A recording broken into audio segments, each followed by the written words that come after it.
এদেশের জনগণ মানবে না, গোটা দুনিয়া কেউ মানবে না, কোনো মানব সন্তান এই জুলুম মানতে পারে না।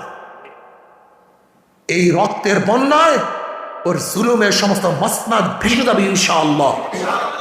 এর জন্য আসুন না আমরা সবাই সম্মিলিত ভাবে একত্রিত হয়ে যে যেখানে আসি, যেই অবস্থানে আসি, যেইভাবে আসি, প্রত্যেকের জায়গার থেকে সালেম শাহীর মাসনাদকে তসমাত করার জন্য আমরা চেষ্টা করবো ইনশাআল্লাহ। সেদিন বেশি দূরে নয়, শ্রীলঙ্কার মতো গণভবন গণমানুষের ভবন হিসাবে হবে ইনশাআল্লাহ। এই গণভবন মানে কি? এটা জনগণের ভবন, অন্য কোনো জালেমের এবং খুনিদের ভবন এটা নয়।